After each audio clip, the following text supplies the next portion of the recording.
Nous sommes la moyenne des personnes que nous fréquentons. Je suis Mathieu Stéphanie, entrepreneur récidiviste et cofondateur de Cosa Vostra, cabinet de conseil en stratégie et croissance digitale. Avec Génération Do It Yourself, je vous propose de rencontrer ensemble des entrepreneurs, sportifs ou artistes qui vont littéralement faire exploser notre moyenne.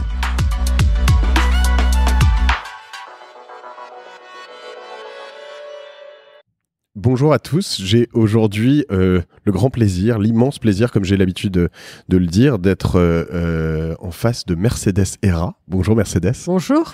On est au Saint-James Club, je ne sais pas comment on dit d'ailleurs. On dit comme ça, Saint-James. Saint-James Club, dans le 16e arrondissement à Paris, c'est très chic, très cossu. Et on a été très bien reçus. Mercedes, je suis vraiment ravi de te rencontrer pour la première fois. C'est un moment pour moi parce que j'ai commencé dans la pub et donc voilà. Et ce matin, quand je suis parti de chez Cosa Vostra, j'ai dit que j'allais rencontrer Mercedes Hera et Marie, mais pas que d'ailleurs, mais Marie, une de mes collaboratrices, me dit mais c'est mon héroïne Mercedes Hera. et je dis ah bon, alors je cherche à creuser évidemment pour préparer tout ça et je lui dis mais pourquoi? Elle me dit non mais attends, elle est tellement forte en business, tellement forte en créa, et puis c'est elle la patronne, et puis même à la maison. Alors il y a tout un univers, on va y revenir, mais lié autour de ta personne qui est très intéressant. Et je pense que tu as toujours été très avant-gardiste par rapport à tout ça. Je suis impatient de creuser ça, mais avant tout ça, Mercedes, est-ce que je peux te demander de te présenter? Bah oui, en fait, aujourd'hui, je dirige une agence de communication que j'ai fondée au sein du groupe Havas, ce qui veut dire que c'est moins simple que si j'en étais la patronne absolue. Faut négocier, faut montrer des chiffres, etc. Mais qui a aussi des avantages, c'est-à-dire que c'était pas tellement pour devenir riche que j'ai créé cette boîte, c'était pour avoir la plus belle des agences. L'agence est vraiment pas mal. Je sais pas si c'est la plus belle, mais en tout cas elle est jolie. Et ça m'occupe beaucoup de temps. Je fais pas que ça dans la vie. Je m'occupe des sujets qui me tiennent à cœur, comme l'immigration, comme les droits humains, beaucoup de choses. Et je fais pas que ça dans la vie. J'ai des enfants, il y a un mari. Quelques-uns, je crois. Voilà, quelques-uns. Et ça aussi, ça m'occupe. D'accord. On va revenir sur chaque point, et notamment le point de la belle agence, parce que c'est une très belle inspiration. Mais je voudrais remonter très très loin en arrière. Alors, tu es française ? Je suis française, je suis naturalisée. D'accord. J'ai été naturalisée vers 13-14 ans, je crois, quelque chose comme ça. Et donc, je viens d'un magnifique pays, puisque je viens de la Catalogne, de l'Espagne. Et je suis arrivée lorsque j'avais 6 ans en France. Évidemment, je suis arrivée comme tout immigré, ne sachant pas un mot de cette langue qui était le français. Et puis, avec un besoin d'intégration assez rapide. Et je suis arrivée avec mon papa, ma maman et mon frère. Enfin, mon père était là depuis 1 an et nous, on a rejoint mon père, en fait. C'est ça l'histoire. Le contexte, c'était pour des questions de travail C'était pour des questions de travail. C'était un peu difficile parce que c'était un peu un déclassement. Parce que mon père et ma mère étaient dans ce qu'on va appeler bourgeoisie moyenne. Oui. Et quand on est arrivé en France, on était plus bas qu'une bourgeoisie moyenne. On avait pas trop de sous, voilà, fallait se débrouiller. Tu te souviens avoir vécu ça, enfin ce côté déclassement? Ouais. Oui. Je me souviens très bien je me souviens que c'était pas un problème pour moi, mais je me souviens que ça existait. C'est-à-dire, je pense qu'avant 6 ans, j'étais dans un univers. En plus, l'enfant, il est très valorisé en Espagne. Donc, j'étais une espèce de petite poupée super mignonne, habillée joliment, qui était gâtée par toute la famille. Et je suis arrivée en France, il n'y avait plus de famille, en dehors de la toute proche. Et puis, il y avait les Français, donc ils n'étaient pas pareils ils étaient moins sympas que les Espagnols, il n'y a rien à dire. Oui, c'était un pays plus rigide. Ça l'est toujours. Non, ça l'a été. Plus que... Il y a eu 68, ça a vraiment compté en France. Il y a vraiment eu... Moi, je suis arrivée dans un pays froid et rigide. C'est-à-dire un pays ou qui n'étaient pas frivoles. La mode, peut-être la parisienne existait, je ne sais où, mais pas dans les banlieues où j'étais, où c'était très froid, où la relation avec les enfants était beaucoup moins chaleureuse qu'en Espagne. En Espagne, il y avait un amour de l'enfant qui se transparaissait. En France, moi, j'ai un souvenir très précis. Les parents, c'était l'époque du martinet. Je trouvais ça d'une autre époque, quoi. Moi, je les trouvais un peu bizarres, les Français. Le martinet, leurs enfants. Ouais, c'est ça, le martinet. Pour ceux qui ne savent pas, c'est une sorte de fouet. Oui, c'était les parents avaient ça comme. Alors moi, je n'ai pas jamais de problématique quand on est énervé et qu'on fiche une baffe à quelqu'un. Mais quand on achète un instrument pour taper, je trouvais ça bizarre. Hein. Donc c'était un peu rigide. Les tenues des enfants étaient hyper tristes. Les femmes ne mettaient pas de pantalon. On était quand même... donc moi, on me disait que l'Espagne était très retardée, mais enfin, la partie d'Espagne où j'habitais était plus ouverte que la France où je suis rentrée. Donc, un décalage. Donc, il y avait une différence avec ses qualités et ses plus et ses moins. On sent que c'était un peu dur quand même, du coup. Enfin, c'était un peu rude, mais c'était intéressant. C'est-à-dire que je suis pas sûre que... c'est un monde rose qui aide les enfants à pousser. Oui. Hein, moi, je suis pas sûre que c'était... en tout cas, pour moi, ça ne m'a pas paru inintéressant que d'arriver dans un monde où je devais me battre davantage. Probablement, ça a construit ma personnalité. Et donc là, tu n'as pas atterri à Paris? Ah non, d'abord, on avait prêté à mon papa une maison qui était en Île-de-France. Le seul souvenir que j'ai, c'est que elle était grande, c'était froid. Voilà, on nous avait logés comme ça. Tout avait l'air un peu vieux. Donc après, j'ai gagné l'amour du vieux, mais à l'époque, je trouvais ça vieux, quoi. Et avec une petite école de région, où il fallait de petits villages. Voilà, avec des avantages on était un peu à la campagne, donc c'était aussi assez joli. Ma mère, elle disait, la dame d'à côté, elle fait des super potages de légumes, parce qu'en Espagne, on faisait pas des potages de légumes. Donc, ce qui est vrai dans l'immigration et ce qui est assez passionnant, c'est que très vite, vous apprenez le relativisme, puisque les gens avec qui vous êtes venus, vos parents en l'occurrence, commentent le pays dans lequel on atterrit. Et si vous êtes né quelque part, votre papa et votre maman vous disent pas, comme c'est étonnant, cette toupe de légumes. Moi, j'avais la chance qu'ils disent des choses comme ça en bien et en mal. Donc, ça apprend une forme de relativisme. Ils s'exclamaient sur la différence de la nourriture, mais aussi de façon très... parfois positive, parfois moins positive. Vous savez bien la guerre, tu sais bien la guerre qui peut exister entre le beurre et l'huile. Oui. Voilà, ma maman, elle croyait qu'ils allaient tous tomber malades parce qu'ils mangeaient du beurre. Voilà. Mais elle adorait, elle disait, oh là là, et des tartes, c'est le roi des tartes. Les Français sont les rois des tartes aux pommes. Et je m'en souviens très bien. Donc, il y avait un commentaire qui aide à prendre conscience que les choses vont pas de soi. C'est-à-dire, c'était un pays gâté, la France. C'était un pays où on avait les soins gratuits. C'était un pays où l'éducation était gratuite. C'était un pays gâté. Et je pense qu'on s'aperçoit mieux que l'on est dans un pays gâté lorsqu'on vient de l'extérieur que lorsqu'on est français de souche, où on trouve que c'est normal. C'est pas si normal que ça. C'est pas si normal que ça. C'est intéressant parce qu'en effet, quand on lit tes bios, on lit 3 lignes sur le fait que tu es né en Espagne, près de Barcelone, donc, mais là, on sent que c'est quelque chose d'important.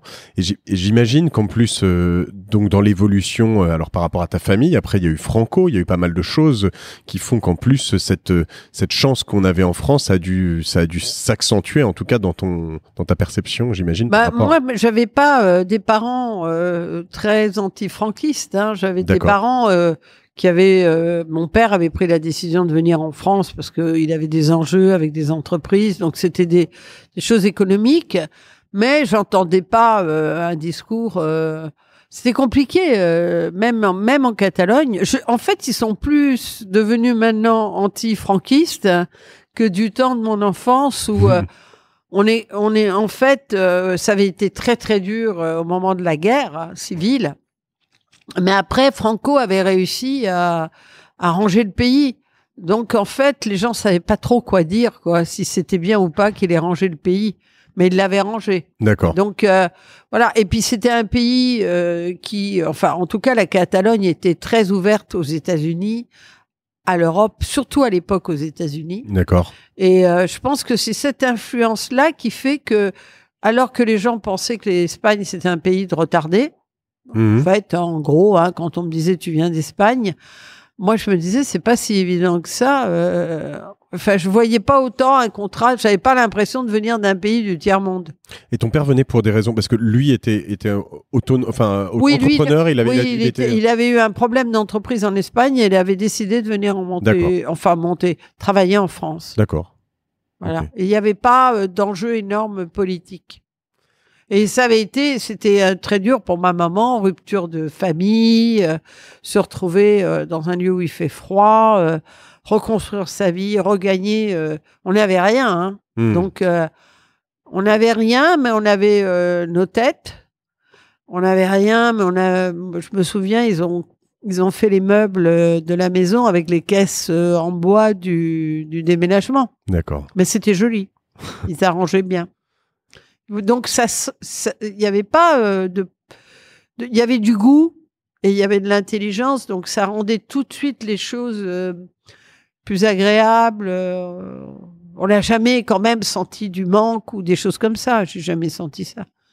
Et alors, si j'accélère un peu, on a l'impression que tu as fait une sorte de parcours parfait. J'exagère un peu, mais peut-être non, pas tant que ça. D'ailleurs, en tout cas, au moins l'éducation, c'est quelque chose sur lequel tu étais assez autonome et tu t'es bougé les fesses toute seule, oui, ou oui. C'est ta mère, ton père? Non. Ma maman, elle comprenait rien. Elle trouvait même que sa fille était un peu étrange.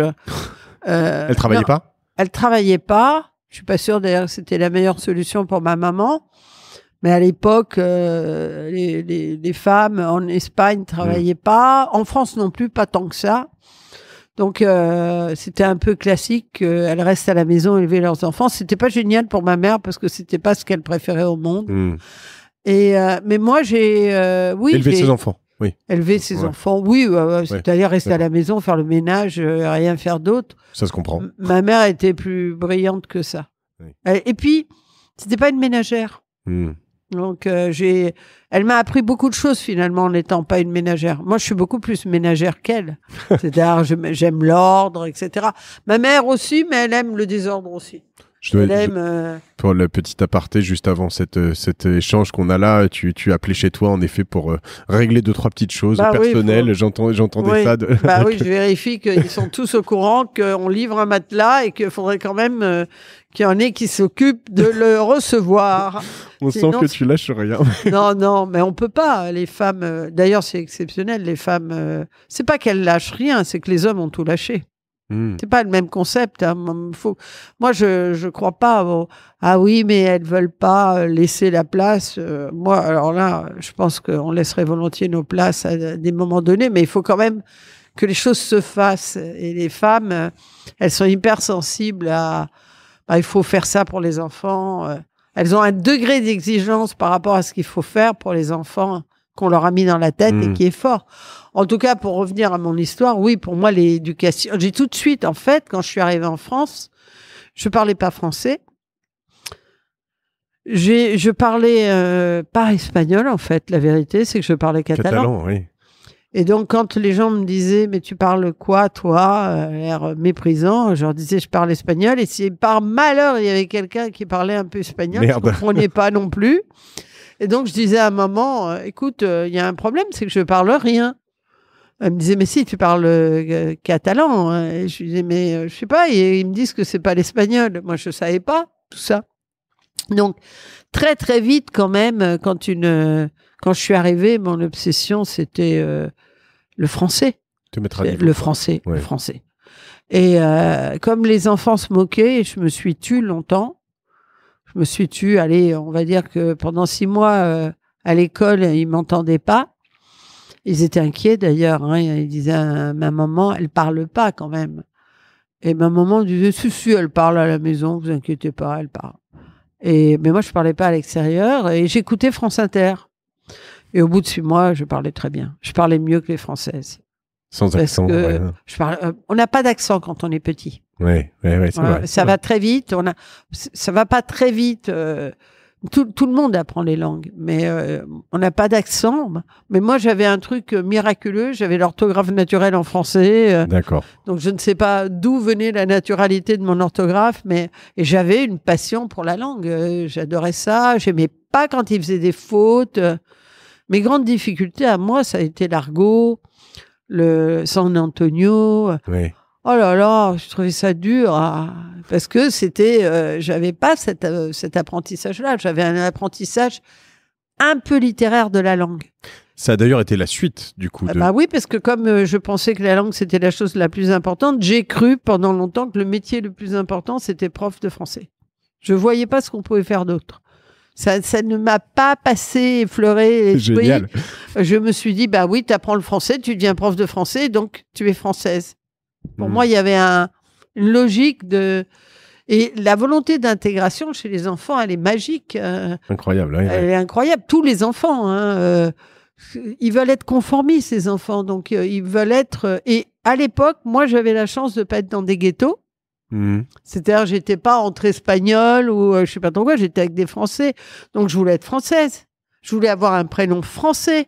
Je voulais m'habiller comme les Français. Je disais à ma maman, tu m'habilles, mais tu vois bien que c'est plus joli ce que je te mets. Je dis non, habille-moi moche, comme les Françaises. Pas simple, hein, Mercedes comme prénom d'ailleurs. Ah non, c'était hyper dur. J'avais honte à chaque fois. C'était terrible pour moi. Alors, je voulais changer de prénom. Je voulais m'appeler Martine. C'était top, Martine. Ça me semblait le comble du talent, Martine, de s'appeler Martine, parce qu'il y avait les Martines à la plage, Martine va en vacances et tout. Donc moi, je voulais être Martine. Et ma mère me disait, désespérée, elle me disait, non mais attends, tu t'appelles Mercedes, donc tu vas rester Mercedes, quoi. On peut pas renier ça, quoi. Et donc, et je pense ma mère, elle a quelque chose de très intelligent, très brillant. Elle avait déjà senti que quand on a un problème, quand on le règle, ça devient une force. Et donc, très longtemps après, j'ai vu une petite fille qu'on avait prénommée Mercedes, qui était française, cette petite fille. On l'avait prénommée Mercedes. Je m'en suis rendu compte parce que j'étais avec sa maman, puis elle appelait Mercedes, donc je croyais qu'elle m'appelait. Et en fait, elle appelait sa petite fille et je lui dis, mais qu'est-ce qui vous a appris ? Et en fait, elle m'explique que la grand-mère s'appelait Mercedes, que c'était un si joli prénom qu'elle l'a appelée Mercedes. Et je lui dis alors, elle me dit, bien, je vais te dire, quand elle aura assumé son prénom, je pense qu'on aura la fille la plus forte de la Terre. Parce que c'est dur d'assumer des différences. Donc, ça forge quand même. Il y a un côté quand même super cool de Mercedes. C'est que, quand moi je dis ce week-end, un de mes potes qui a bossé chez toi, mais même d'autres, hein, je vois Mercedes lundi. On sait tout de suite de qui on parle, quoi. Je veux dire, j'aurais dit Martine ou quelqu'un. Donc il y a un côté unique. Je pense que ma maman a eu raison. Ma maman a eu raison pour 2 raisons fondamentales. Premièrement, parce que avoir du mal, c'est pas toujours un mal. Oui. Et donc apprendre à assumer sa différence, c'est bien. C'est pas bien d'apprendre à les enfants d'être tous comme les autres. Il faut apprendre la rupture du conformisme. Et deuxièmement, et ce qui était dur à une époque est devenu une force, c'est-à-dire que à partir d'un certain moment, l'originalité, la différence devient gagnante. Et donc, mon nom est presque une marque. C'est vrai. Et donc, c'est une marque de voiture. Et moi, j'étais terrorisée quand il faisait broum broum. Mais en fait, et je racontais à tout le monde, je disais, mais vous savez que c'est la voiture qui a pris le nom d'une fille et pas le contraire. C'est vrai. Mais bien sûr, l'histoire, c'est que Monsieur Benz oui. avait une belle fille qui venait d'Espagne et qui s'appelait Mercedes. D'où le nom. Mais ça, j'avais vite appris l'histoire, hein, parce que cette histoire d'avoir le nom d'une voiture, ça ne m'allait pas du tout. Que tu as dû raconter des milliers de fois. Moi, j'ai raconté des milliers de fois. Et après, eh bien, c'est devenu un peu une marque parce que c'est différent. Et donc, quand les gens me connaissent, ils retiennent mon prénom. Je voudrais absolument qu'on revienne et qu'on parle de marque aujourd'hui, parce que c'est quelque chose que tu connais bien, pour rebondir là-dessus. Mais avant ça, donc tu es vraiment devenu prof de français, donc. Et je suis vraiment devenue prof de français. Tu as enseigné 1 an. 1 an. Et je me suis d'ailleurs rendu compte que quand je passais les CAPES et tout ça, il y avait beaucoup d'étrangères. D'accord. Et qui semblaient, moi je croyais que j'avais un parcours original. Je pense que je me souviens d'une fille qui s'appelait Michela Polini. Et donc, l'origine italienne était quand même latente. Et ben, je pense qu'elle avait fait comme moi. Oui. Elle était tombée amoureuse du français. C'est tellement évident que quand les choses ne sont pas naturelles, vous ne naissez pas avec, et que vous êtes tout petit quand même. J'étais jeune, à 6 ans. Quand vous apprenez, c'est miraculeux, quoi. Moi, j'ai appris à ce moment-là une langue que je trouvais magique parce qu'elle était différente, parce qu'elle était autre. Voilà. Et donc, je pense parce qu'elle est belle aussi, quand même. Elle est belle, mais l'espagnol aussi. C'est vrai. Le catalan aussi. Beaucoup de langues sont belles. C'est vrai. Mais moi, je trouvais très belle cette langue qui était le français.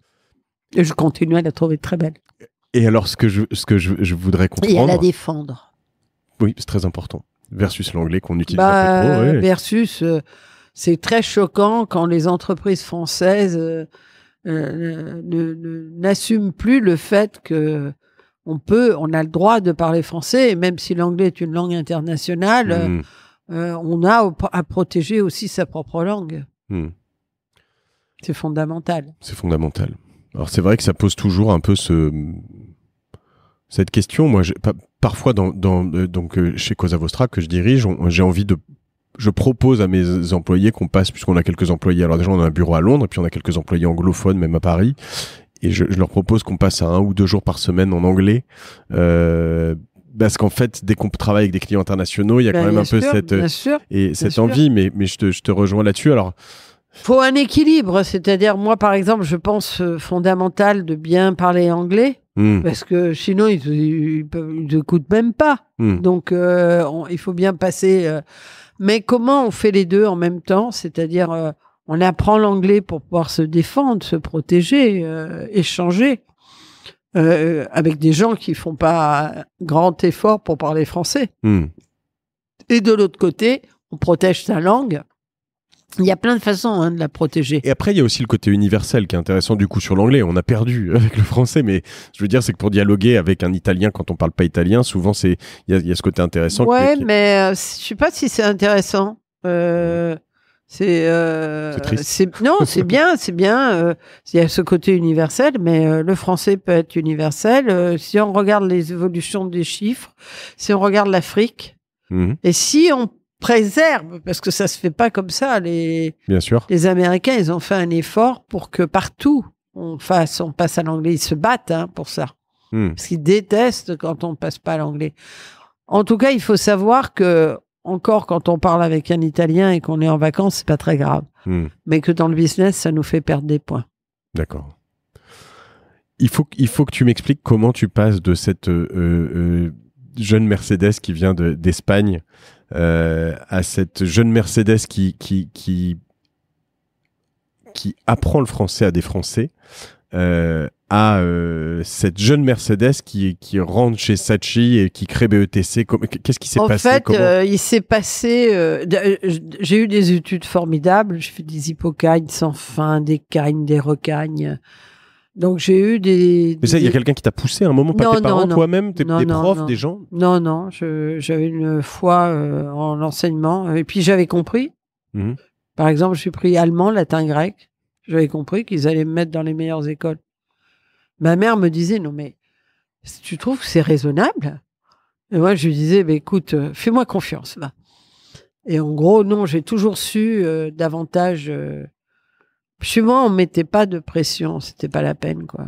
Et surtout pas ma mère, qui pensait qu'il valait mieux apprendre l'anglais que l'allemand, franchement, qui était de bon sens. Ma mère était de bon sens.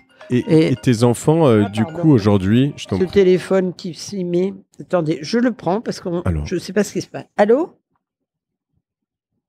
Oui, non, juste, tu es censé recevoir un matelas. Il est insomnié. Je te laisse parce que je suis en interview. D'accord?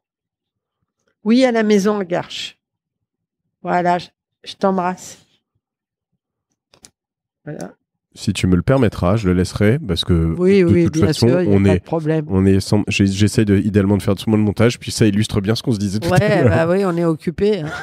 Voilà, non. Donc, je pense que j'ai fait des études très structurantes, très dures d'ailleurs, parce que franchement, j'ai eu un bac mention très bien avec aisance, et puis après, je suis arrivée dans des Hippocagnes, les meilleurs de France, à Fénelon.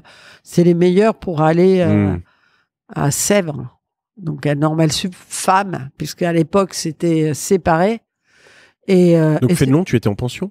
Non, j'étais pas en pension. J'étais en pension, mais pas à Fénelon. J'étais au foyer des lycéennes, qui n'était pas exactement une pension, mais un espèce de lieu où toutes les filles qui préparaient en France, à Paris, et qui venaient de loin, de la province, étaient là. Donc c'était une ambiance très dure parce que les Hippocagnes et les cagnes littéraires étaient extrêmement dures. Et surtout était extrêmement négative. Moi, je me souviens, je rentrais, je pleurais parce qu'il m'avait dit que je serais pas Proust.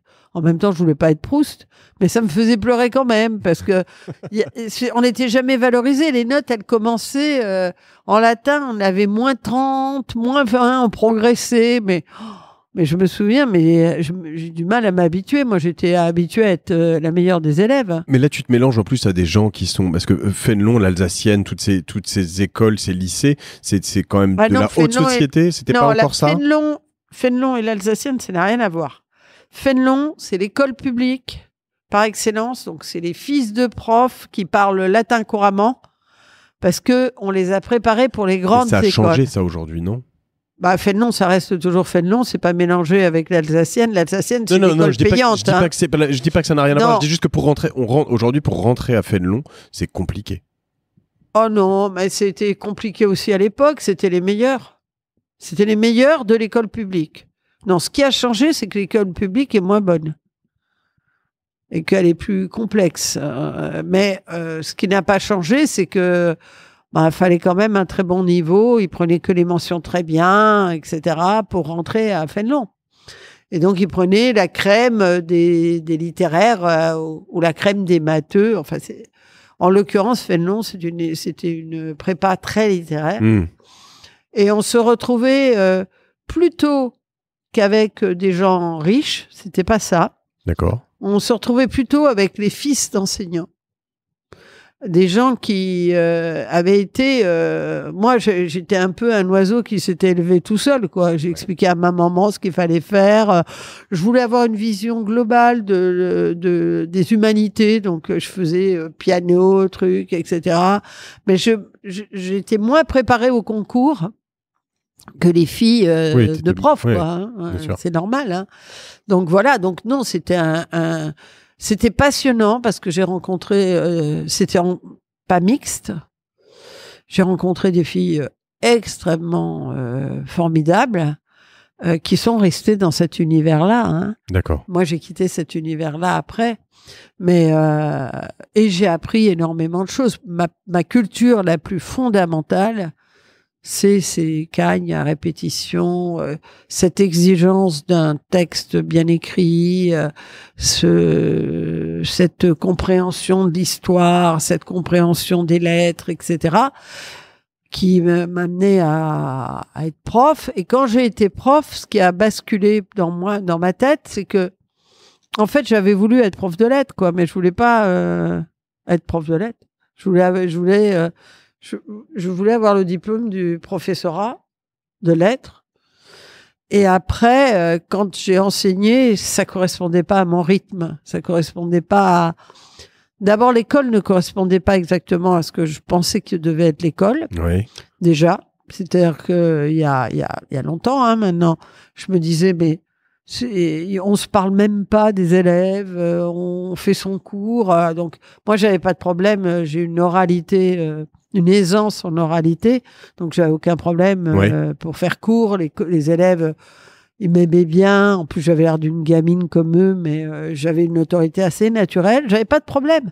Mais en revanche, je me disais, mais est-ce qu'ils comprennent quelque chose de ce que je raconte? Et cette question qui a l'air stupide, mais personne ne se l'a posée quand même. Et c'était quoi comme type d'élève? Quelle classe? J'avais une seconde à Bergson, première, voilà. Et il t'a fallu un an pour te dire, ok. Non, il m'a pas fallu un an. C'était quand même très bien. Donc je me posais pas non plus. Il fallait que d'abord, j'avais pas d'argent moi, donc toutes mes études, c'est les IPES. Donc j'ai signé avec l'État tout de suite. J'avais pas tant d'argent que ça dans ma famille pour faire ces études.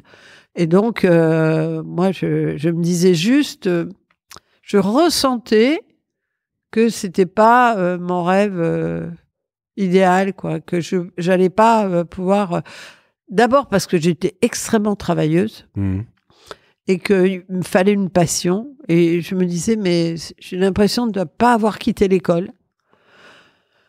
J'ai l'impression qu'il n'y a rien au mérite. Et alors là, c'est pas moi. Moi, il me faut des trucs au mérite, sinon je meurs. Donc, je me disais, mais on est tous, qu'on fasse bien, qu'on fasse mal. En gros, on reste tous jusqu'à la fin de notre vie au même endroit. Il n'y a pas de collaboration sur... je sais pas comment est-ce qu'on fait un cours, comment on devient plus intéressant pour les gamins, qu'est-ce qu'on peut faire, etc. Donc c'était un peu comme si ma vie s'arrêtait, elle allait être comme ça jusqu'à la fin des temps. Et du coup, je me suis dit, je vais passer comme ça par hasard, je vais passer un concours, on va voir. Un concours qui pourrait m'amener dans un univers très différent. J'ai pensé à l'entreprise. Mais je me méfiais parce que l'image de la culture littéraire empêche parfois de rentrer dans les entreprises. Et donc, j'ai passé HEC pendant l'été, quoi. Et je l'ai eu, quoi. Et comme ils ont trouvé ça très bizarre, une fille de lettres, avec son latin et tout, qu'il avait, j'étais bien classée en plus. Ils m'ont pris, ils m'ont donné une bourse. Donc, j'ai arrêté mon contrat avec l'État, j'ai fait une suspension. D'accord. Mais je devais le reprendre. Et j'ai fait 2 années d'HEC qui m'ont aidé à comprendre qu'éventuellement d'autres portes étaient possibles. À Jouy, en Josas, déjà? À Jouy. Et donc, du coup, tu rentres là-dedans un peu par hasard, en fait. Tu t'étais pas dit, j'ai une vocation dans le business? Non, je me suis quand même dit que c'était une grande école, ça j'avais compris. Oui. Donc, je me suis dit que ça ouvrait des portes, ça j'avais compris. Ça a été le cas. Ça a ouvert beaucoup de portes. Et comme c'était un peu la référence, c'est une référence, je me suis dit peut-être que ça va me permettre de bouger comme je l'entends, etc. Après, rien n'était très clair. Je savais pas si je n'allais pas retourner à l'enseignement. Hein. Après, il n'était pas question que je fasse des choses où je m'ennuie, quoi. Hein. Tu ressors donc quoi, quel âge? 25 ans à peu près? 24 ans?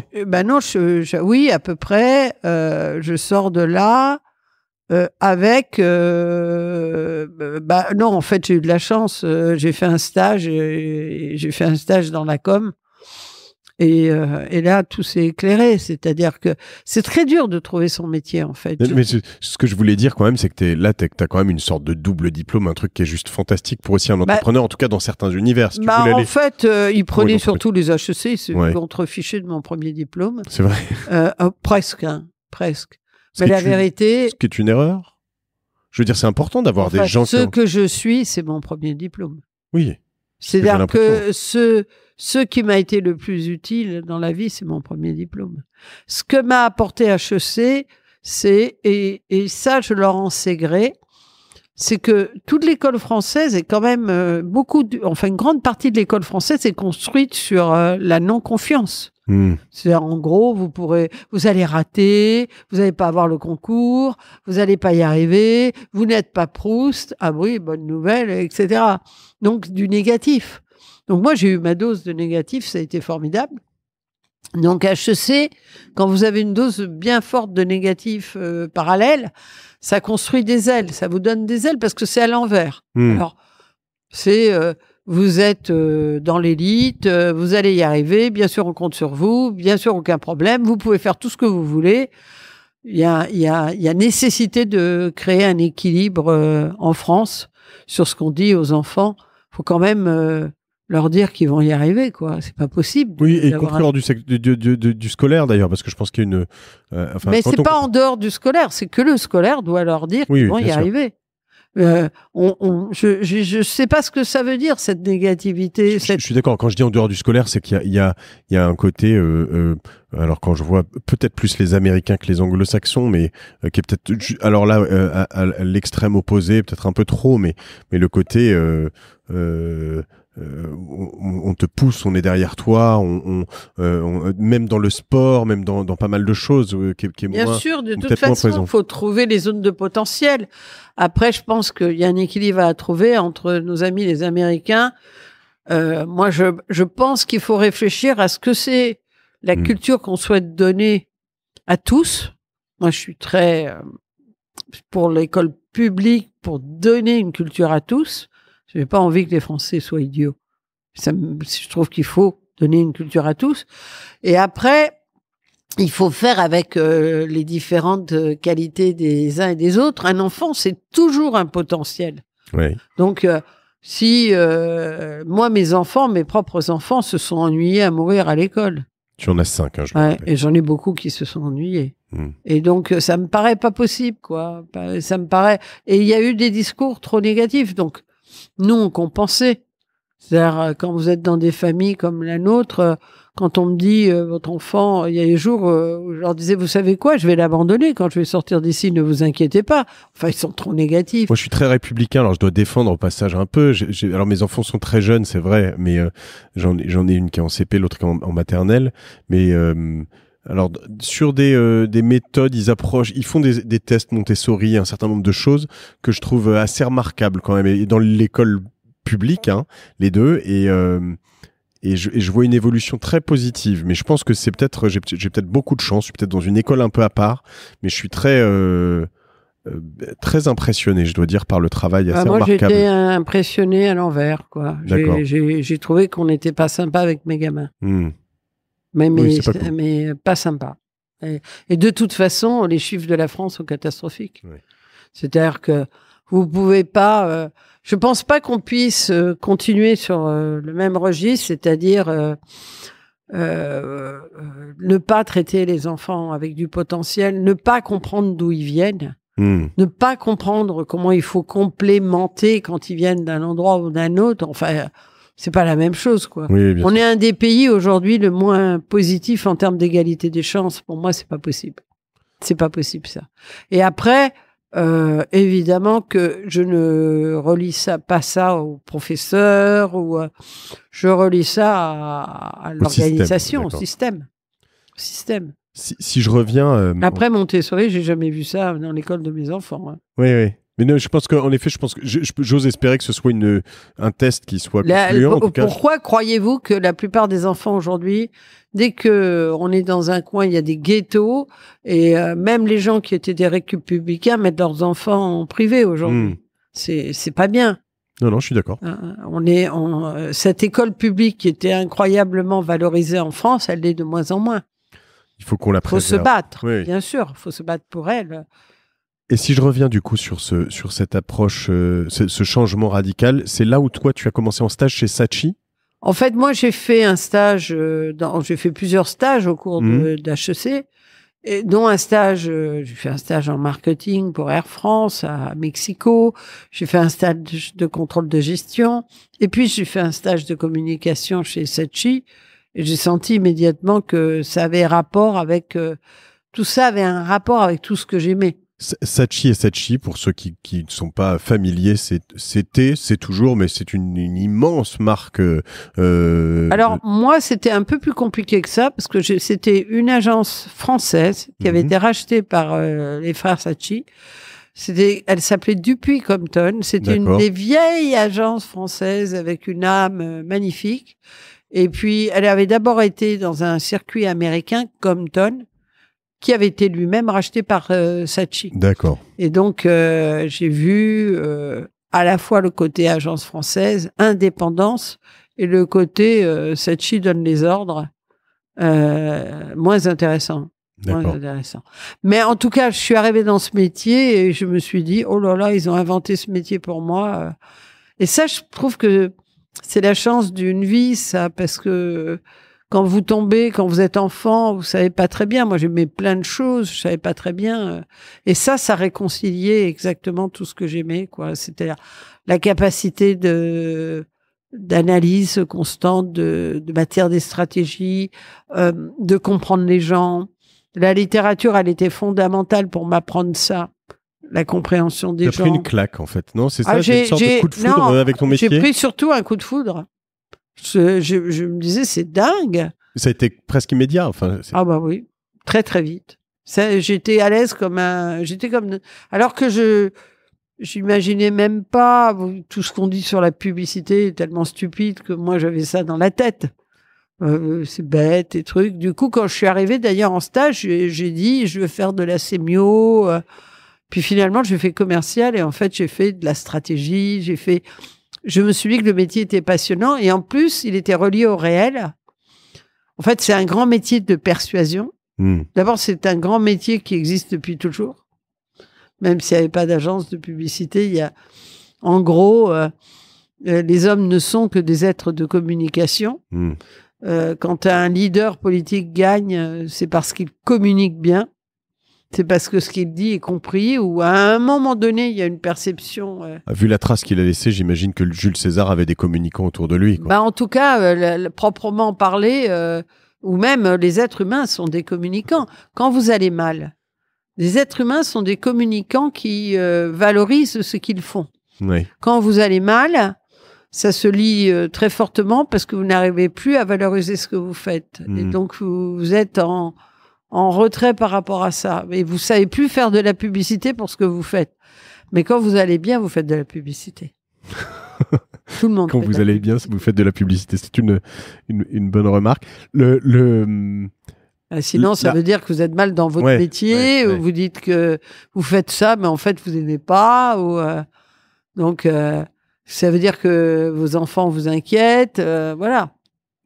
Et alors, j'ai tellement de questions par rapport à ça et justement la publicité. Et quand vous allez bien, on pourrait dire quelque part il y a une forme de manipulation du coup autour de tout ça.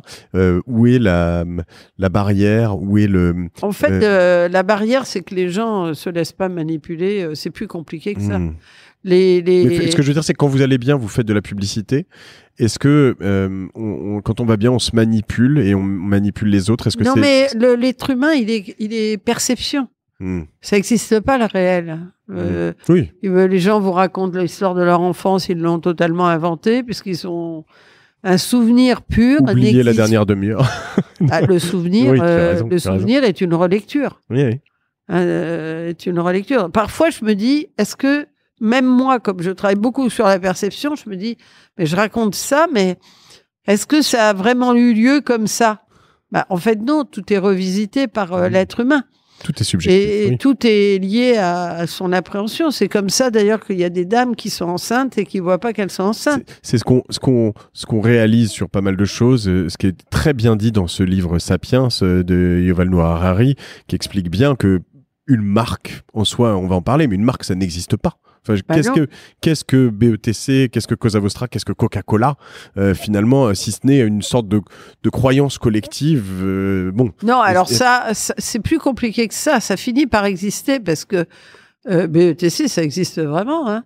Il y a une culture. Vous rentrez chez BETC, vous n'êtes pas bien, c'est pas votre culture. Il y a des gens qui s'y sentent bien, des gens qui s'y sentent pas bien. Oui. Donc c'est pourquoi? Parce que en fait, une marque, ça devient une façon de regarder, une culture. L'affectio societatis, c'est ça?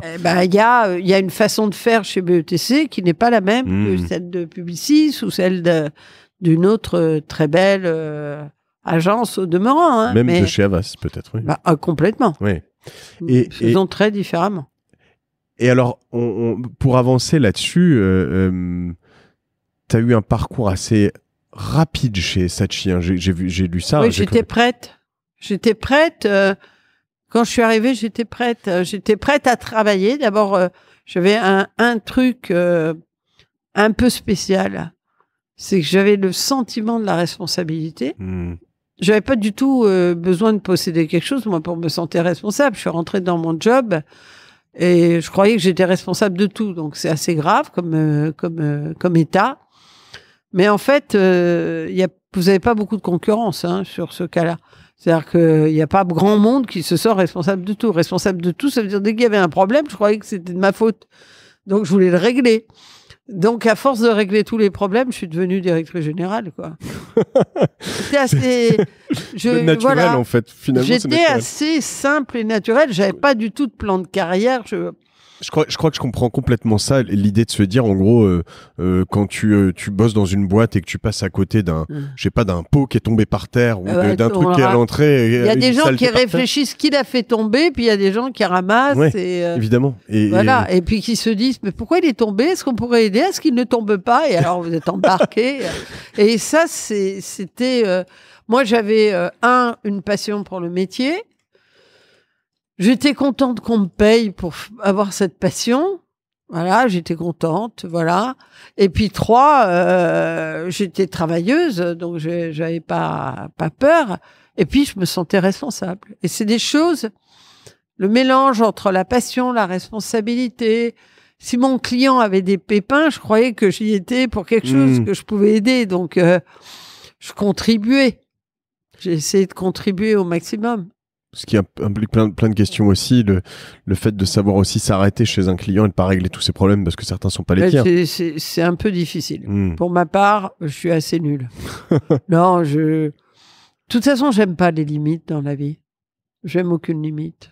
Donc, et puis, chez Saatchi, j'avais été bien élevée par un patron qui avait des qualités et des défauts comme tous les patrons, mais j'aimais bien, il avait un côté protestant, il m'expliquait que plus mon bureau était petit, plus ça avait été un signe d'intelligence. Donc, bon, d'accord. Plus que chez un client, on n'était pas responsable de la communication, on était responsable du fait qu'il aille bien. Donc, en effet, je me mêlais de tout, quoi. Voilà, je me mêlais de beaucoup de choses.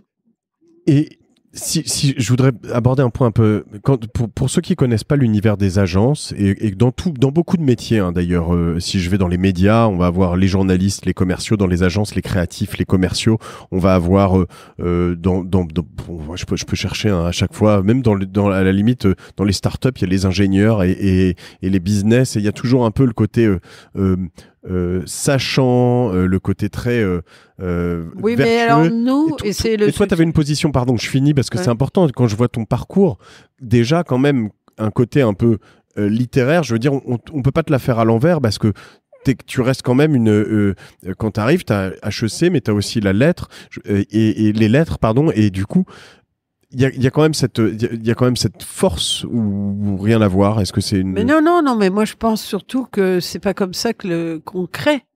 C'est-à-dire que oui, mais c'est une réalité. Non, mais pas du tout. Il faut pas tout mélanger. Dans une agence de pub, c'est la raison du succès de BETC. Une agence de pub, il faut proposer au client quelque chose qui soit un levier de persuasion pour le consommateur. Cette chose que l'on propose, il y a deux parties. Il faut identifier ce qu'il faut dire. Et que voulez-vous? Le fond, c'est plus important que la forme. Le fond, c'est clé. Et ce fond, il faut qu'il soit fait par quelqu'un. Ce sont les stratèges. On les a appelés commerciaux parce que le stratège, il est responsable de porter son projet à la vente chez le client. C'est lui qui va être responsable de la relation avec le client. Mais en gros, moi non plus, quand on m'a dit tu fais un stage en commercial, je vais dire mais moi je suis pas du tout commercial. Mais je ne suis toujours pas commercial. Je fais des choses, je les pense, et je les pense de deux façons. Je les pense pour pouvoir persuader, pour être, ça s'appelle des stratégies de communication, pour pouvoir comprendre qu'est-ce qui est chez le consommateur susceptible d'être modifié pour être un vrai levier d'attachement à une marque, à un produit, à une idée. La publicité, elle est aussi... publicité, c'est ni bon ni mauvais. Si vous avez un dictateur derrière qui veut faire de la publicité, bah, c'est mauvais. Si vous avez un homme de bien, c'est excellent. Si vous avez décidé que vous alliez changer les stéréotypes qui vont à l'encontre des femmes par la publicité, c'est formidable. Donc, la publicité, c'est comme si on disait la parole, elle est bonne ou mauvaise. Ce que tu dis, c'est un levier, quoi. C'est un levier. Donc, et nous, d'ailleurs, on ne va pas défendre des potentats africains. Ça ne nous prendrait même pas à l'esprit, quoi. On cherche à ce que les leviers soient corrects, à ce que les gens pour lesquels on communique soient corrects.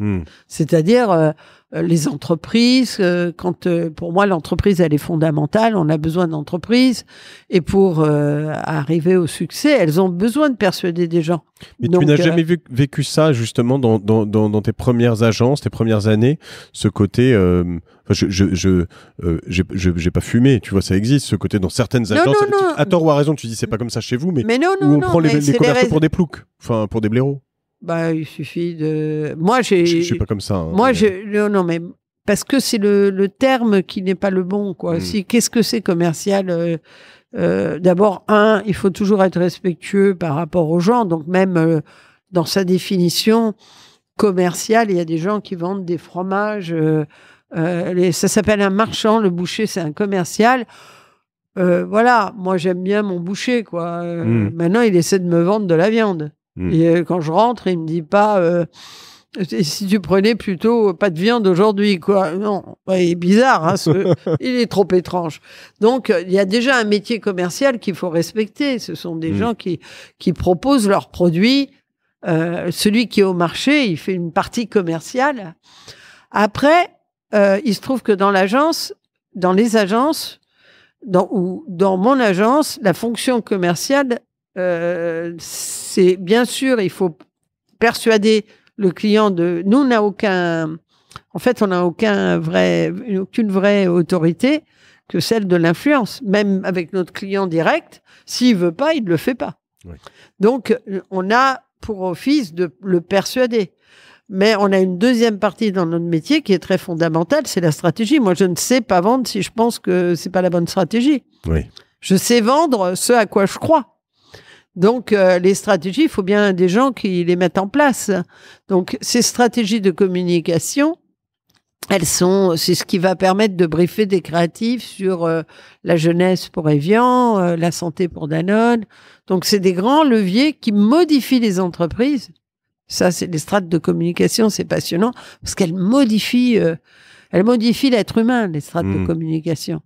Et elles modifient ça et elles sont pas faciles à faire parce que c'est pas, en gros, ça demande une vraie connaissance et compréhension des gens. Parce qu'on peut pas vendre n'importe quoi à n'importe qui.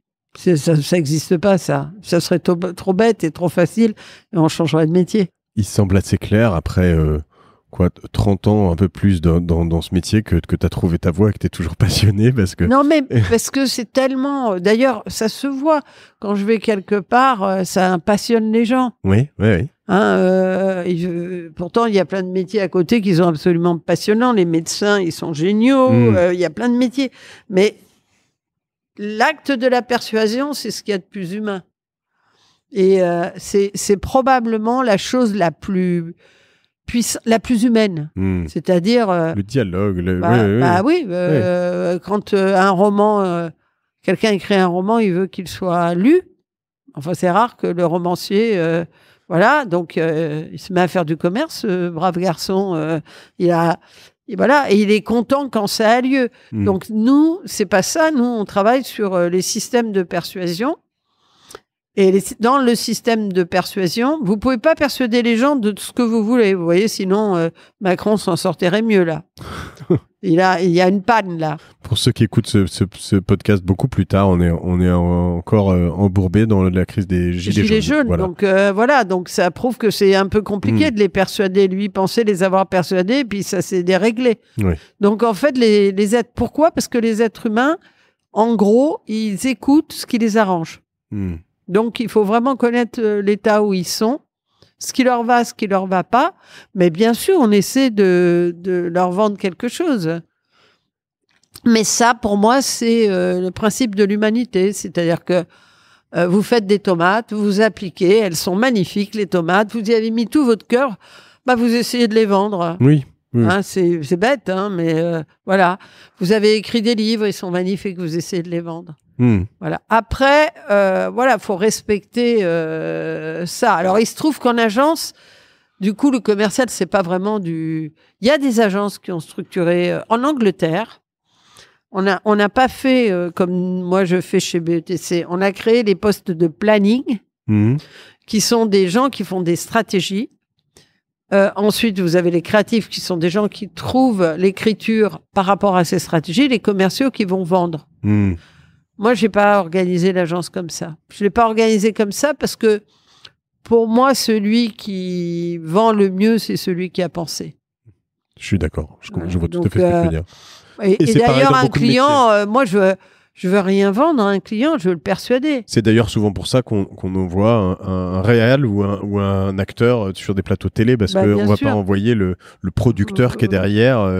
Même si le producteur, ça aussi, il faut dire la vérité, les producteurs, les grands producteurs, c'est des génies. Oui, bien sûr. Parce qu'ils identifient par où ça va se passer, qu'est-ce qu'il faut mettre en œuvre. Et alors, moi, j'aime bien aussi, par rapport, par exemple, au système anglais, ce que j'aime dans le mélange, c'est que si tu crois quelque chose, tu le vends. Oui. Et ça, c'est mieux que quelqu'un qui pense, mais qui n'a pas à vendre. Parce que ça s'appelle le non-engagement. Et moi, il y a un mot que j'aime dans la vie, c'est l'engagement. On pense quelque chose, on le fait, on le dit, on le fait, on essaie de persuader les autres. Je partage totalement ça, Mercedes. La suite, donc tu te retrouves, comme tu le dis, tu étais tellement responsable que tu es devenue naturellement la boss chez Saatchi. Bah tu oui. te retrouves patronne de Saatchi en France, qui est quand même, donc je le dis, mais alors surtout au milieu des années 90, en tout cas juste avant que tu partes, c'est quand même son apogée presque. Hein, on est quand même sur quelque chose qui est... Oui, parce que après c'est compliqué en fait, tous ces réseaux qui s'achètent les uns les autres. Donc, Saatchi a été racheté par Publicis. Par Publicis. Ouais. D'abord, c'était compliqué, les frères Saatchi. Il y a eu un début de faillite, de choses compliquées. En fait, mais en tout cas, ça a été racheté. Il y a eu même la scission avec un nouveau Saatchi qui est rené, qui est venu après. Mais en gros, Saatchi, le réseau Saatchi a été racheté. Et c'est compliqué pour qu'un réseau existe, il faut une culture, il faut une âme. Et je pense que en France, par exemple, Publicis aimait trop Publicis. Donc, quand vous aimez trop Publicis, vous laissez mourir Saatchi, Léo Burnett. En France, alors que Léo Burnett est une marque exceptionnelle dans d'autres coins du monde. Oui, bien sûr. Et du coup, donc moi j'ai eu l'impression qu'on a fait. Moi j'ai pas choisi de quitter parce que alors moi je suis nulle pour quitter quelqu'un et quelque chose. Et ils sont venus me chercher. Et mon problème c'est que je voyais une limite. Ça faisait 14 ans que j'étais chez Saatchi finalement. 5 ans que tu étais la patronne. Ouais, j'étais très fidèle et puis j'étais très heureuse parce que moi. Il suffit qu'on me fasse travailler un truc, j'ai l'impression de construire, ça va quoi. T'avais assis déjà cette personne, je veux dire Mercedes Serra, c'était déjà... Oui, j'avais déjà des médias et tout, mais ça s'est passé un peu naturellement parce que en fait, au début, je me suis concentrée sur mon travail. Tu avais tes 5 enfants, pardon? Excuse-moi. Ah non, pas... non, j'en ai fabriqué... le moment du départ, je crois que j'ai fabriqué les 3 derniers. Tu as créé BETC et en même temps tu as fait... Ouais. Ah, d'accord. Ouais, je crois. Je crois qu'il y a eu... Il y a des gens qui croyaient que j'étais toujours enceinte parce que après avoir eu des jumeaux, j'ai eu un autre bébé. Ouais. Et donc, ça, personne ne pouvait l'imaginer. Donc, tout le monde croyait que j'avais des traces des jumeaux et que j'étais un peu rondelette. Mais non, j'avais pas des traces, j'en avais un autre. C'est pas le même concept. C'est pas le même concept. Non, voilà. Donc là, non, j'ai fait plein de bébés parce que... Vers le milieu des années 90, tu étais en pleine phase de création, quoi. Voilà, je faisais des bébés. Et des boîtes. Une boîte. Enfin, une boîte. Et en fait, moi, ce qui m'a fait bouger, c'est que j'aimais déjà pas très bien tellement la relation que Londres avait avec nous. Et je trouvais... Oui, qui est commune dans les boîtes, le petit côté chien en laisse quand on a une... Ouais, en fait, franchement, regarde ce qui s'est passé pour des groupes comme Omnicom, TB. Ils investissent pas énormément dans les marchés français. Les gens doivent leur rendre des comptes de façon permanente. Il y a plusieurs schémas. Il y a soit les Anglais, une boîte anglaise qui cherche à avoir pignon sur rue sur le continent, soit aussi les Américains, souvent, qui mettent leur tête-à-terre en Europe, en Angleterre. Très longtemps, les agences américaines, c'était quelque chose de merveilleux en France, la Young, etc. Je pense que la façon dont ces agences ont été traitées, c'est-à-dire ce qu'on leur demandait de remonter en argent, de ce qu'on leur demandait sans arrêt de prouver et tout, ça rendait quand même le monde un peu compliqué, quoi. Donc, j'ai été marquée par le fait, j'ai vraiment été marquée par le fait que moi, je voulais pas gagner un budget puis le donner à Londres. Hein. Je comprenais pas le concept. Hein. Oui, surtout. Donc, voilà. On parle de grande marque, monté. Je me suis dit, il faut créer une marque française.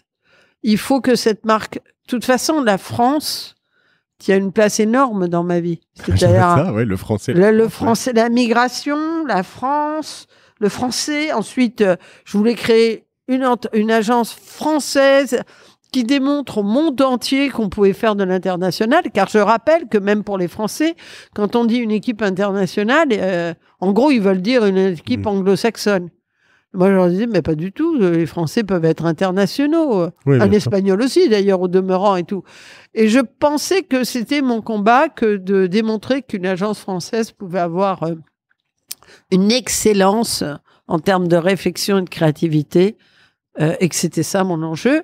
Et comme à l'époque, Éric Tonkong et Rémi Babinet m'ont approché en disant, mais tu es obligatoirement avec nous et tout, et que je n'avais pas peur d'affronter des gens dont on disait qu'ils étaient très bons. J'étais pas du tout pour le pouvoir unique. D'accord. J'étais pour le résultat. C'est-à-dire, je pense toujours, que plus on met de talent, et mieux on s'en sort. Alors là, vous décidez de créer BETC. Ouais. En fait, ils avaient déjà créé... Ils avaient commencé tous les deux, et ils avaient créé BTC, et ils m'ont proposé de les rejoindre, et ils ont mis un E. Voilà. Et ils t'ont quand même remonté dans la hiérarchie, c'est sympa. Ah bah sinon, ils pas venus. Ils auraient pu mettre BTCE, quoi. Ah non. Ou EBTC, alors. Bah non, non, ils ont mis l'ordre alphabétique. C'est bien. C'est bien. C'est ce que je fais dans les emails quand je dois écrire à des gens importants. Je me dis, on va faire une hiérarchie par ordre alphabétique, c'est plus simple. Pourquoi au sein d'Havas, c'est quoi le deal d'origine? Vous avez des parts du coup? Le deal, non. Le deal, c'est un deal bête qui nous ressemble d'ailleurs. Non, on nous avait dit qu'il fallait créer, qu'il fallait sauver Havas. En fait, à l'époque, c'était Eurocom qui rejoignait HDM. C'était un bordel sans nom. Et donc, ils avaient créé des pétales. Nous, on était un des 4 pétales et ils nous avaient dit que, pour nous engager, en tout cas, ils nous avaient dit que c'était très important, qu'on allait sauver HDM, Bélier, Euro RSG, tout ça qui s'était mis ensemble. C'était un grand bordel. Et on les a pris à la lettre. Et donc, on a créé un pôle. Ce pôle a grossi, est devenu important. Tout le monde est tombé autour. C'est une intraprise quasiment. Enfin, à l'intérieur de. D'accord. Vous étiez tous salariés. Oui, on est toujours salariés. Et vous avez récupéré des actions. Tout le monde croit que ça nous appartient, mais pas du tout. D'accord. Ça nous appartient pas. On vous a quand même fidélisé avec quelques actions au fur et à mesure du temps. Non, on nous a filé de l'argent, c'est sûr. Mais ça nous appartient pas. Tout le monde croit que ça nous appartient. Ça ne nous appartient pas. Ça appartient à Bolloré à 100%. D'accord. Bon, ils trouvent des leviers de fidélisation qui sont les siens. Non, mais maintenant, nous, on n'était pas, on n'était pas des start-upers. On ne voulait pas devenir riches en créant notre start-up. On voulait sauver la pub française. Et alors, je voudrais beaucoup plus poétique. J'adorerais avoir quelques réponses à des questions. On va accélérer parce qu'on a des objectifs, des impératifs de temps. Mais déjà, je voudrais je suis pas du genre forcément à brosser dans le sens du poil, mais je voudrais te dire que quand même BETC, moi j'en garde un. Donc j'ai commencé comme chef de publicité, mais également chez Métro, le quotidien gratuit, avec quelqu'un que tu dois connaître, qui s'appelle Valérie Descamps, qui est une femme extraordinaire. Qui est formidable. Et je travaille beaucoup avec elle. Tu fais bien chez Publitransport, avec Métrobus. Formidable. Et en fait, j'avais un moment en charge BETC, j'allais chez toi, donc rue du Faubourg Saint-Antoine. Et ce bureau, alors, était... Saint-Martin, excuse-moi. Rue du Faubourg Saint-Martin, qui est désormais le Bon Coin, d'ailleurs, où je suis allé 1 ou 2 fois depuis. Et vous avez toujours été quand même très avant-gardiste, parce que ce bureau, c'était quand même... Enfin, je pense que pendant des années, j'en ai parlé, en disant, mais il faut le voir, ce truc, quoi. Et ça donnait envie, vraiment. Je veux dire, tu rentres là-dedans.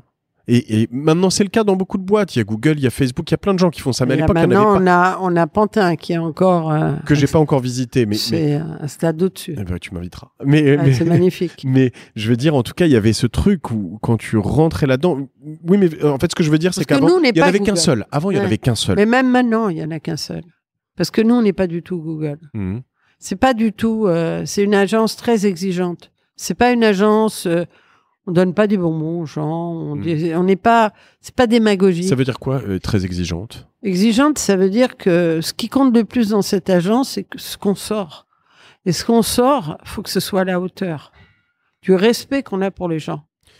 Du respect qu'on a pour les gens. C'est-à-dire que, en gros, tu vends une campagne, tu fais de l'argent, mais ta campagne, tu as honte, c'est pas BETC. Ça nous arrive de ne pas être content. Mais on est triste. Oui, mais quand tu vois ces bureaux et quand tu vois toutes ces choses-là, tu te dis qu'aussi tu rends à tes collaborateurs. Il y a quand même un côté... Oui, mais en fait, c'est parce qu'on a... C'est compliqué, la notion de travail aujourd'hui et les Français. C'est un vaste sujet. Mais en gros, pour nous, c'était important de travailler... C'est pas une agence à structure hiérarchique. C'est-à-dire que c'est une agence avec de l'autorité. Mais c'est pas une agence où l'autorité est donnée.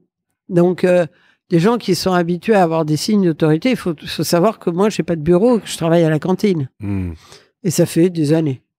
De toute façon, j'avais pas de bureau dans le 10e. Je me suis habitué. Je trimballe une valise. J'ai pas de bureau. Donc, Mercedes a devant moi une valise à roulettes avec plein de choses dedans. C'est très pratique. Ça s'appelle un bureau. Bon. On a joué le jeu à l'extrême de choses qui nous semblaient importantes. C'était d'éviter des signes d'autorité qui ne sont pas ceux que nous souhaitons. Et du coup, il n'y a qu'une chose qui compte, c'est la qualité du travail. C'est ça qu'on admire. La deuxième chose qui compte, c'est la capacité de supporter des talents multiples. Et c'est jamais évident. C'est pour ça que les gens, souvent, s'accompagnent de gens un peu moyens, parce que c'est plus pratique. Parce que les gens qui ont du talent, ils sont fatigants. Donc, nous, on croit au talent, fortement. On croit que plus on a de talent, plus on est capable de sortir des choses extraordinaires par rapport... Plus il se tire vers le haut. Et voilà. Et donc, c'est fatigant. Donc, c'est une agence fatigante. C'est une agence exigeante. Après, c'est une agence valorisante, puisque... Elle n'est pas dans la hiérarchie un peu bête. C'est pas l'obéissance qui est ce qui est demandé aux gens. Elle est soutenue quand c'est une agence qui soutient les gens lorsque face à un client, ils ont des points de vue différents. Et il y a une forme d'excellence qu'on perçoit encore beaucoup. Comment tu fais, donc BETC a plus de 20 ans, comment tu fais pour avoir... Enfin, il y a des moments où vous étiez moins au top, j'imagine, mais comment vous avez été encore primé ces dernières années? Comment tu fais? Non, alors on est au top depuis le premier jour, c'est extraordinaire. Non, mais j'ai vérifié, parce que nous avons travaillé avec Harvard sur le concept des entreprises miracles. Et donc, qu'est-ce que c'est qu'une entreprise miracle pour Harvard? C'est une entreprise qui, pendant 10 années suivies, développe fortement son chiffre d'affaires. Et 2, pas son profit, son chiffre d'affaires. Donc, ça dit l'attractivité, en gros. C'est-à-dire, ça veut dire... Et 2, c'est une entreprise qui a fait le choix du chemin de la qualité et pas du bas prix. Donc, en fait, dans notre histoire, il n'y a pas une année où on ne se soit pas développé. Et ces dernières années, alors qu'on est les plus gros, là, on continue sur des rythmes importants. Cette année, c'était 12%. Donc, c'est des rythmes d'attractivité importants. Et je pense qu'on en a encore. Beaucoup de choses sont possibles. Après, c'est dur. C'est dur parce que faut. Voilà, nous on déteste. On avait des idées très simples. Hein. On pensait qu'il fallait travailler. On pense que le métier est difficile. C'est pour ça que ça exige l'accumulation de talent. On pense que le fond est important. On pense que le temps est clé. C'est-à-dire que si c'est pour rentrer et sortir chez les clients, ça c'est pas intéressant. Donc nous, quand nous gagnons un client, nous pensons que nous le gagnons pour la vie. Mais c'est fatigant parce que pour la vie, il faut le mériter. Souvent, il nous met en compète, il nous dit qu'on est moins bien. Donc voilà, il faut s'accrocher. Et on a ça toujours... veut pas dire que tu peux pantoufler derrière. Non, ça veut dire qu'il faut toujours privilégier ceux que nous avons par rapport à ceux que nous n'avons pas. C'est-à-dire qu'on construit du fond, on construit des fondamentaux, et ça, c'est complètement clé. Et puis après, il y a le jugement sur la qualité du travail et voilà. Et ça, c'est la chose la plus importante, quoi. C'est pas le profit pour nous la chose la plus importante. J'ai 4-5 questions avant qu'on arrête. Du coup, je me dépêche. Exactement. Là, j'ai rendez-vous. Dans 2 minutes. Je regarde. Je t'en prie. Tu as changé d'actionnaire, tu parlais de Vincent Bolloré tout à l'heure et du groupe, mais depuis 20 ans, tu as changé d'actionnaire à plusieurs reprises. Ça change quoi Parce qu'en plus, tu vois, tu es remonté aussi dans le groupe Havas, donc comment on vit tout ça en fait, quand c'est sa boîte? Enfin, quand c'est sa boîte, c'est leur boîte, c'est ça qui est embêtant, si j'ose dire. Eh bien, on vit ça... on a réussi, je pense, parce qu'on avait... ça marchait bien, quoi. Donc, je pense qu'on a réussi parce qu'on était très clairs entre nous, parce qu'on ne voulait pas discuter des choses fondamentales qui faisaient la différence dans notre métier, mais aussi parce qu'on avait de très, très bons résultats à se préserver. C'est ça, notre histoire. Et donc... Je pense qu'aujourd'hui, Yannick Bolloré considère que c'est une de ses pépites. Je ne sais pas s'il lui donne la place que moi, je lui donnerais si j'étais lui. Mais en tout cas, je sais qu'il considère que c'est une de ses pépites, et Vincent aussi. À mon avis, on pourrait donner plus de place à BETC. Le message est passé. S'ils écoutent une heure de podcast, ils savent que je dis tout le temps. Je dis toujours la même chose à tout le monde. Ça simplifie ma vie. Pour beaucoup d'entrepreneurs, de jeunes entrepreneurs, de moins jeunes, mais néo-entrepreneurs qui nous écoutent, si tu as 2-3 conseils sur la création d'une marque, d'une entreprise, mais de ce qui va autour, est-ce qu'il y a des bases que tu peux me donner très rapidement? Oui, et puis alors, mon fils crée une entreprise, là, et il est très indépendant, il veut pas d'aide. Un de tes derniers de 20 ans, du coup? Ton premier, donc qui doit avoir... Qui a 30 ans. 30 ans, ok. Donc, il a décidé il est dans la transformation digitale, et il a décidé, dans une boîte de conseil, il a décidé que ça allait être sa propre boîte de conseil. D'accord. Et il m'a envoyé il en fait qu'à sa tête, c'est formidable. Et donc, il m'a envoyé ce qu'il avait écrit, lui. Et je me suis dit, il est trop bien, mon fils. Il est trop bien. Parce que ce qu'il avait écrit, c'est ce que je pense le plus fortement.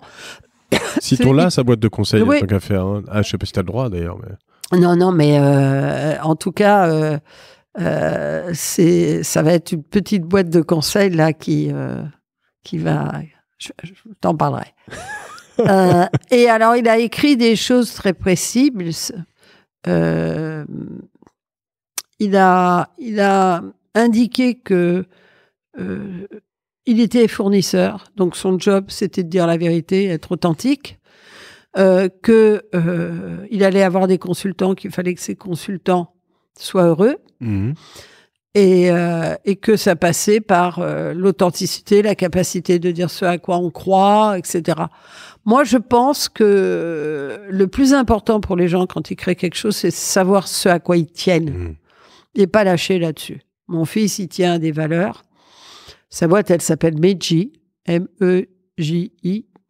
Et elle raconte, elle est toute récente. Ils sont tout petits, ils sont 2 associés. Mais je suis sûre que son futur est grand parce que sa détermination et sa clarté, faut savoir ce qui rend heureux chacun. Voilà. Donc, il y a un côté très gut, enfin, très de ce qui se passe chez toi, dans le conseil que tu donnes, c'est instinctif. Finalement, ce qu'on pensait au début, on l'a pas tellement remis en cause. On a continué, on a eu des hauts, des bas, des moments durs, des moments... Mais il faut avoir un point de vue sur le job qu'on fait et se tenir à ce point de vue. Ça ne veut pas dire ne pas évoluer, mais est-ce qu'on est assez ferme, on pense quelque chose, etc. Après, moi j'adore les startups, mais franchement, moi j'adore les sujets de fond. Je comprends. Donc il y a des startups où ils font des trucs pour gagner de l'argent. Entre guillemets, ça m'intéresse pas. Je comprends. Hein, je veux dire, ils veulent devenir riches. Pour moi, ça pouvait pas remplir ma vie, devenir riche. Si j'avais pas trouvé la publicité que je trouvais passionnante, je travaillerais pas dans la publicité pour devenir riche, quoi. Voilà. Donc, il y a des trucs où vraiment tu sens que la start-up, c'est surtout une capacité, le sentiment qu'on va devenir riche très fort, très vite. Et ça, c'est pas passionnant. 2 questions. Comment on crée BETC avec 3 enfants, très bas 5 enfants? C'est quoi ton secret là-dessus? J'en ai pas. Tu les as vus? Non. D'abord, les femmes, parce que ça, c'est un vrai sujet. On pourrait refaire une émission sur les femmes. Avec plaisir. Les femmes, c'est très lourd pour une femme. Moi, je pense que j'aurais été un homme, ma carrière serait plus exceptionnelle. Bon, après, je suis pas sûr que je m'en fiche pas un peu, parce que je préfère avoir eu mes enfants. Mais parce que les femmes, elles font tout encore à la maison, à l'entreprise familiale, etc. Alors que tu dis ça et que tu as un mari qui est resté longtemps à la maison. Ouais, qui est resté longtemps à la maison, mais c'est pas une femme. Il n'y a rien à faire. Il me laisse faire sur beaucoup de choses. Cette fameuse charge mentale. Non, ça m'a aidé dans la mesure où, par exemple, j'avais moins d'inquiétude sur le temps pour les enfants, mais ça m'a pas aidé dans la charge mentale que j'avais tout le temps. Et d'ailleurs, quand j'ai fait mes enfants, je m'en rendais pas compte, mais je trouve ça fatigant. Mais t'as réussi, tu rentrais le soir, comment Non, le soir, c'était quasiment... non, le soir, je rentrais pas pour faire les devoirs. Le week-end, quoi. Mais le week-end, j'étais là. Okay. Après, sûrement, il y a d'autres façons de... Je pense que j'étais différente d'un homme parce que je faisais les deux, quoi. C'est-à-dire que après, ça voulait dire que pendant les vacances, je m'occupais des enfants ou je m'occupais d'organiser comment ça allait être. Voilà. Donc, j'ai eu peu de temps libre. Voilà. Un bouquin que tu aurais à me recommander, que ce soit pour les gens qui veulent entreprendre ou même un bouquin mais dans l'absolu, est-ce qu'il y a des choses qui ont changé ta vie peut-être ou des Non, si, il y a des choses qui ont changé. Enfin, il y a des bouquins que j'ai adorés. Moi, ce qui m'a aidé le plus dans la publicité, c'était Proust. Hein, c'est simple. On lit Proust et on a plein d'indications sur ce que font les gens réellement. On commence par quoi? On commence par le début, la recherche. Mais ça va très vite. En fait, il y a une habitude à prendre à la rythmique de Proust. Mais après, c'est très rigolo. Les gens ne se rendent pas compte. Ils pensent que... Non, c'est très drôle. Parce que c'est une analyse super sophistiquée et psychologique de comment réagissent les gens. Comment ils sont compliqués. Comment c'est tellement sophistiqué un être humain. C'est ça que ça raconte. Si tu avais la chance ou l'opportunité de croiser Mercedes au moment où elle sort d'HEC et que tu pouvais lui glisser un petit mot, qu'est-ce que tu lui dirais? Je lui dirais pas grand-chose parce que je trouve que c'est très dur de modifier les gens. Et moi, j'ai une qualité, un défaut qui est, je pense que je suis généreuse, c'est que j'ai pas le sens de l'économie. Mais aucun. Donc, j'ai fait 5 enfants. Si on me dit qu'il faut que j'intervienne à tel endroit pour aider les femmes, j'y vais. Donc, c'est effrayant d'être mon assistante, quoi. Voilà. On l'a pas dit, hein, tu es très impliqué dans la promotion choses, de dans le la musée femme, de l'immigration, mais énormément. Dans l'éducation aussi, dans plein de choses. Eh bien, ça aurait été bien que je sois plus calme, quoi. Que je sois un peu moins généreuse sur ça. Pour avoir du temps pour toi, peut-être. Pour tes enfants. Voilà. ou je n'ose pas dire... les enfants, c'est beaucoup 5, voilà. C'est beaucoup 5. Et la toute dernière, vraiment, si jamais tu as vu, ce podcast s'appelle Génération Do It Yourself, je cherche à trouver des gens qui se sont lancés, qui ont cru en eux, qui ont vraiment été, je pense que toi, tu en es un bel exemple depuis le début. Si tu avais quelqu'un comme ça à me recommander, que je pourrais contacter après. Mounir. Mounir Majoubi. Bah oui, qui est passé chez toi. Moi, il croit en lui, il n'y a pas de problème. Hein. D'accord. Faut aller le voir parce qu'il a. Je le connais un peu, mais tu faudra que fois. Ok, on va faire ça. Bien, je vais insister, mais il a une foi. Il a une capacité. Il était très très fort en newbies parce qu'il a été très fort pour valoriser l'ensemble de l'équipe et faire que les choses existent et aient lieu. C'est étonnant comme il y a des gens qui font que les choses ont lieu. Oui, oui. Voilà. Et Make ça, c'est happen, incroyable. pour finir sur un anglicisme. Et les choses ont lieu. Merci, mais voilà, merci, c'était cool. C'était très cool. À tous ceux qui nous écoutent, qui sont nouveaux, par exemple, qui sont encore là, n'oubliez pas de vous abonner à ce podcast. C'est facile, c'est gratuit. Et de le noter 5 étoiles sur 5 sur iTunes et à droite à gauche et d'écouter les autres épisodes parce qu'il y a plein de gens très bien. Merci infiniment, Mercedes. Merci à tous de nous avoir écoutés jusqu'ici et bonne journée. C'était un plaisir.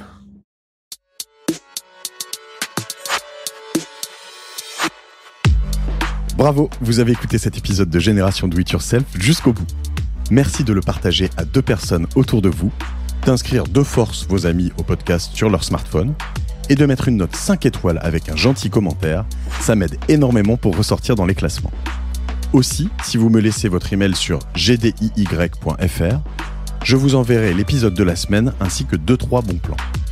Pour finir, n'oubliez pas que si vous avez des besoins en accompagnement digital, toute l'équipe de Cosa Vostra va vous bichonner comme il se doit si vous nous écrivez sur contact@cosavostra.com. Je suis Mathieu Stéphanie et je vous embrasse.